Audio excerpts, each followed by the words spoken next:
현대 엘리베이터 진단해 볼게요.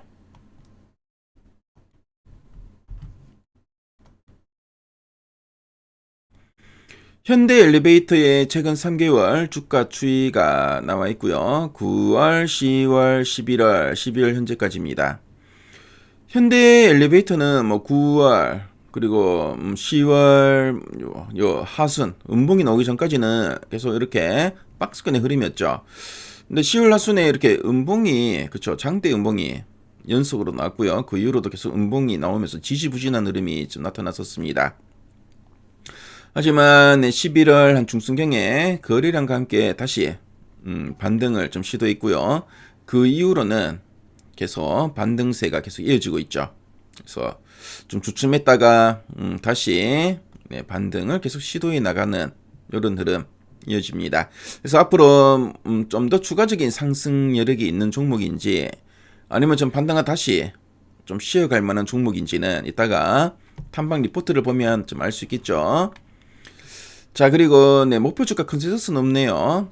그래서 보통 뭐 실적이 어느 정도 나올지 좀 가늠하기 어려운 경우 이것저것 좀 확인해야 될 부분도 있고 변수가 있는 경우에 애널리스트가 목표 주가 제시하지 않는 경우도 있고요. 자, 그리고 목표 주가를 제시한 리포트를 냈는데 그 리포트가 좀 간격을 두고 띄엄띄엄 나오는 경우가 있습니다.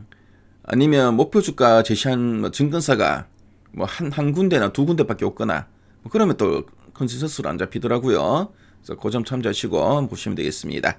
자, 그럼 탐방 리포트 한번 보겠습니다.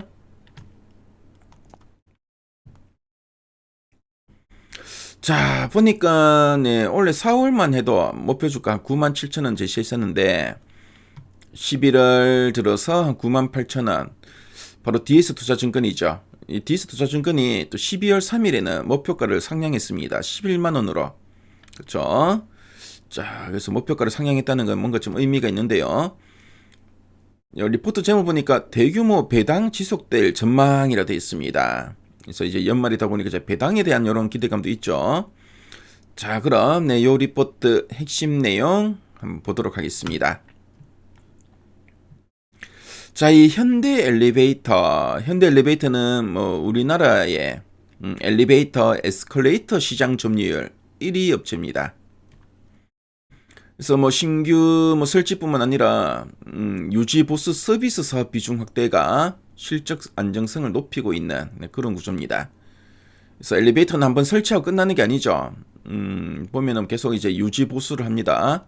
그래서 이런 사업이 계속 좀 늘어나고 있고, 자, 그리고 뭐 우리 국내뿐만 아니라 최근에 이제 현대 엘리베이터가 뭐 중국이나 뭐 동남아 쪽에 해외 수주가 좀 많이 늘고 있고요.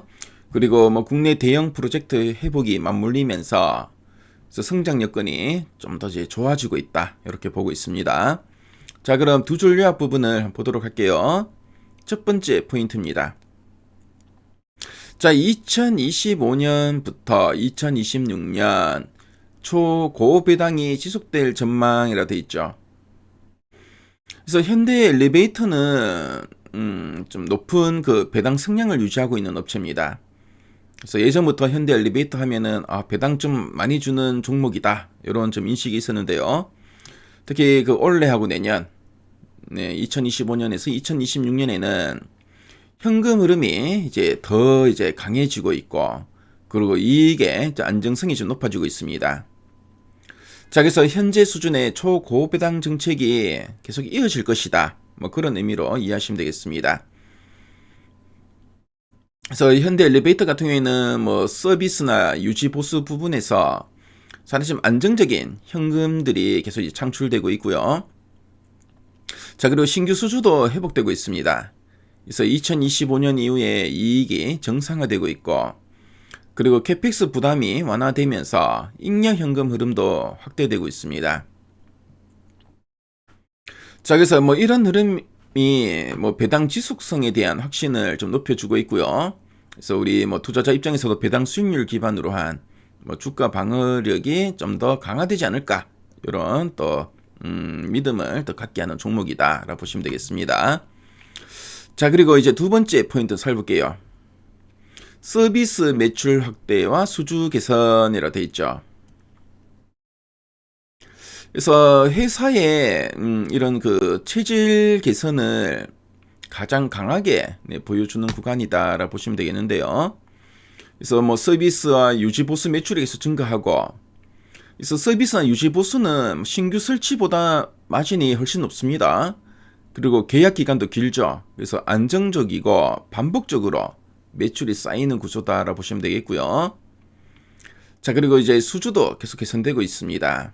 그래서 뭐 국내 뭐 주거나 그 오피스가 계속 회복되고 있고, 해외 프로젝트도 증가하고 있습니다. 자, 그래서 앞으로 뭐 이제 고마진의 이제 서비스 매출이 확대되고 신규 수주도 계속 회복되면서, 어떻게 보면 앞으로 좀 길게 보더라도 실적 안정성과 이제 성장성이 동시에 강화되고 있다. 뭐 그런 의미로 이해하시면 되겠죠. 자, 그럼 아랫단에서 좀 더 이제 구체적인 내용들 한번 보도록 하겠습니다. 그래서 뭐 리포트 제목 자체가 이제 대규모 배당이라 되어 있는데, 대규모 배당의 본격화에 대한 이야기 한번 살펴보도록 하겠습니다. 그래서 자본 준비금 3,072억 원을 전액 감액해서 이익잉여금으로 이제 전입했고, 전부 2025년 배당 재원에 포함한다고 공시를 했다고 합니다. 그래서 2025년 당기순이익 7,735억 원 중 50% 이상을 배당 재원으로 활용하고 있다고 하네요. 그래서 3분기 결산 배당 1,000원을 포함한다면은 2025년 총 배당은 최소 12,000원에서 14,000원이 전망된다라고 하고 있습니다. 자, 그리고 보니까 이제 전일 종가 기준 배당 수익률 13.7%에서 16%에 달하네요. 그래서 뭐 빌딩이나 현대 무벡스 지분 등 총 735억 원의 자산 매각 이익도 배당 지원으로 또 활용할 거다. 그래서 상당히 이제 배당에 좀 적극적인 그런 업체로 보시면 되겠습니다. 자, 그리고 내년 이후에 또 배당 확대 가능성에 대한 이야기도 나오죠. 자, 보니까 연지동 4억 매각 자금이 4,500억 나오는데, 이것으로 내년 배당 재원 확대가 예상된다라고 하고 있죠. 자, 그리고 반얀트리 호텔이나 뭐 블룸 비스타, 그리고 기타 뭐 투자 자산 등 이런 비핵심 자산의 유동화 가능성도 있다. 그렇죠. 이 자산이 상당히 크죠. 그리고 용산의 낮은 상가는 2021년 1,004억 원에 매입한 후에 가치가 최소 한 3배나 상승한 것으로 추정되고 있다고 합니다. 그래서 내년에 또 일부 유동화가 더 가능하다. 그래서 이런 게 또 이제 배당 재원이 될 수 있겠죠. 그래서 상당히 이런 좀 배당에 대한 기대감 계속 이어질 거다 라고 보고 있습니다. 자, 그래서 실적 전망을 보니까 2026년에는 영업이익이 2,491억 원으로 2025년 올해 대비 17% 증가할 것으로 좀 보고 있습니다. 특히 서비스 매출이 연평균 한 10에서 14% 계속 성장할 것으로 보고 있네요. 그렇죠. 특히 이 서비스 쪽이 맛이 높다 있죠. 서비스 비중이 2026년에 26% 수준까지 확대될 거다라는 이야기도 나오고 있네요. 자, 그리고 뭐 중장기 성장 요인 보니까 정부의 공급 확대 정책, 2030년까지 135만 호 공급을 할 예정이라 하고요. 13개 선도지구 추진으로 2020년 발주 증가도 전망되고 있습니다. 그리고 리모델링 시장도 견조하고요. 자, 그리고 현대 엘리베이터 하면 또 예전에 그쵸, 남북 경협주였죠. 그래서 현 정부와의 대북 모멘텀도 유지하고 있다 라는 이야기까지 하고 있습니다. 자, 그럼 상세 보기 한번 클릭해서 리포트 업문 한번 보도록 하겠습니다. 자, 보니까 뭐 배당 관련된 이야기 쭉 하죠. 그래서 내년 2월 말 기준 주당 최소 12,000원 배당이 전망된다라는 이야기 하고 있고, 이 고배당 추세는 내년에도 이제 추가 확장 전망된다라는 이야기 나오죠. 그래서 내년에 또 실적도 개선될 거고, 그리고 예전에 또 남북 경협주로 상당히 유명했었는데 대북 모멘텀도 여전히 유효하다. 이런 재료들이 아직 있는 종목이다. 이런 이야기를 애널리스트가 하고 있습니다. 그래서 리포트 문을 보면은 현대 엘리베이터를 이해하는 데 필요한 이런 자료들도 많으니까요. 관심 분들은 미래가이드에서 한번 참조해 보시기 바랍니다.